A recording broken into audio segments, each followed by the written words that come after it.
In today's video, I'm going to be discussing April 10th and the all-important CPI announcement that we probably want to pay attention to, at least for now. That's the focus of the video. Let's get into it and talk through all the details. All right, now over the last couple years here, I think we all completely recognize inflation has been through the roof, and this is represented by the CPI, Consumer Price Index, and that's exactly the announcement we're going to be getting on Wednesday morning. Well, as a result of that, this is what I want to point out for you here in this video, because we know that inflation has been very high, and as a result of that, we need to continue watching the CPI. Now, here's the thing. Let me ask you a quick question.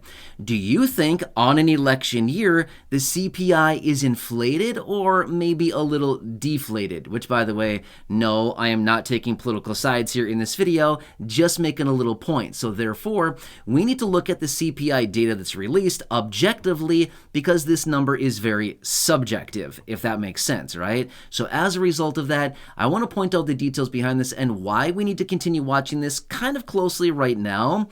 But at the same time, if we do enter into a major economic contraction, a major economic recession, then this number we're not going to care about anymore. It's going to be like, hey, who cares about the CPI? Who cares about inflation? That is going to be the attitude going forward. And again, nobody will really even care about it anymore, because the objective at that time will be print a ton of money, plow it into the economy, and inflate the bubble yet again. Okay, they do the same thing every time, and inflation is not even a concern at the end of the day when it comes down to a major economic contraction or recession, things like that. But anyway, here's what we've been seeing over the last several months here. We've seen inflation ticking back up again, right?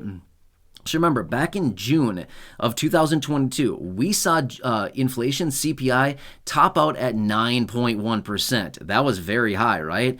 So it ramped up for that from basically early 2021 when inflation took off after the $1.9 trillion of extra money they printed.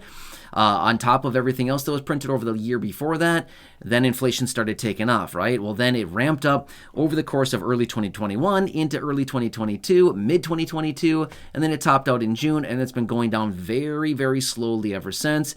And now we kind of pegged a bottom a few months ago, late last year, and now we've been going back up a little bit and kind of stagnating right around this kind of low to mid 3% range, okay? Well, as a result of that, this is what the tough part is for the Federal Reserve. Remember, Federal Reserve has been aggressively raising interest rates in an effort to potentially bring down all of this inflation, right? So that's another thing we need to continue watching closely going forward as well, is all the meetings with the Federal Reserve. But this next inflation data point will give us a better glimpse into what the Fed may be thinking going forward with their interest rate policies. And they did just wrap up their other meeting here just a couple weeks ago. So as a result of that, again, we got to continue watching all this very closely. But here's what the big point is about this, okay? So I do know that a lot of you here in the community receive fixed income benefits like Social Security, SSDI, SSI, spousal, survivors, VA, retirement benefits, and again, the list goes on, okay?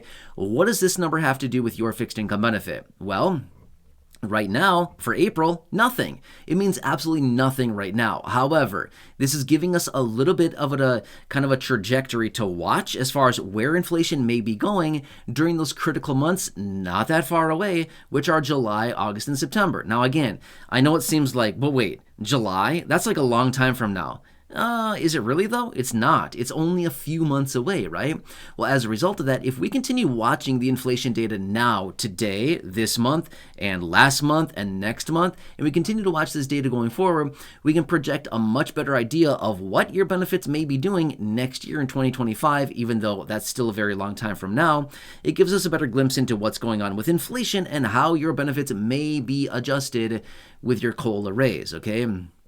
Remember, the last couple of years here, COLAs have been all over the board. We got 1.3% in 2021, 5.9% in 2022, 8.7% 2023, 3.2% this year, 2024, and next year, well, we don't know yet, but we're getting much more data here what's going forward. Now, next, again, the thing is with this inflation data, right now, it's an important metric, right? We're watching it right now like, oh, it's the holy grail. We got to continue watching this inflation data. That's the consensus right now. But realistically, like I said earlier, if we enter into a major economic contraction, a major economic recession that many people are still calling on for this year, a lot of people are suggesting the second half of 2024 is going to be ugly. That's what they're saying, okay? We don't know if it's going to happen or yet, if it's going to happen. Oh, the only thing that's going to tell us is time. Time will tell us, right? What will happen with the economy? Well, let's just wait and see. That's the only thing we can do right now, right?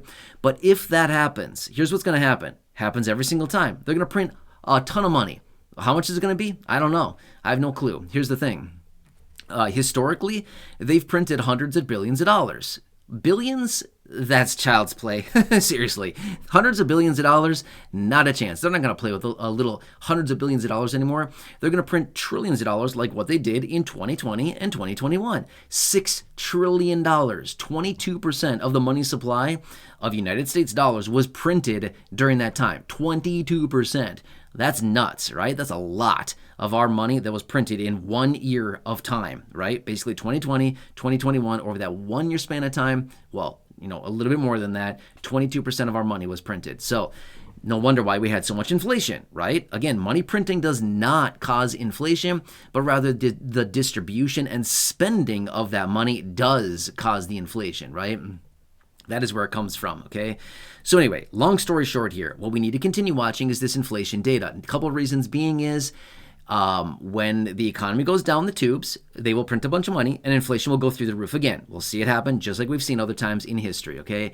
We'll see that happen again. This inflation data is just a talking point. When we see this data come out, we're going to see all these talking heads come out. We're going to see the administration come out and say, look at us. We're doing a great job. We've done a bunch of things here. We brought inflation down from, the stratosphere down to where it is now. And we're going to see all these people coming out suggesting that they've made a win.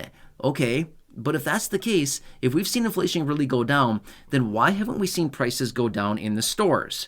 That's the thing that they're not telling us. Here's what's going on. Prices have not gone up as fast, and they don't continue to rise as rapidly. Therefore, it looks like inflation has come down. Nope, prices have not come down. But rather what's happening, prices are not rising as rapidly, making it look like, giving the appearance of, inflation has gone down, prices have gone down. Wrong. That's not how it works. No, prices have not gone down. Prices have not adjusted. Prices have stayed the same. If anything, they've still gone up, just not as rapidly as they did in early 2020, late 2020, 2021, 2022. Prices are just not going up as fast as what we saw a couple of years ago. Does that kind of make sense? So anyway, long story short, CPI coming out on Wednesday morning. We'll have to watch this very closely to see what happens. I'll continue to bring you the data as we get more information, and we'll break it all down from there. But we all know that prices are still going up on very important issues like food, like shelter, transportation, healthcare. Those things are still going up. Energy still going up significantly, very fast. But they don't tell you that stuff, right? And this is where most of us spend the bulk of our money. Anyway, that's about all I have for you. Enough ranting out of me for today. Well, at least for this video. Not for today, but for this video. So anyway, hope you're having a nice day so far. Again, subscribe down below. Share the video with your friends on social media. Go back and check out any of the other thousands of videos here on the channel in the video library, or those that I've hand-selected down below in the top of the comment section or in the description of this video. Until next time, enjoy your day. Take care. Have a good one. And I'll catch you again later in the next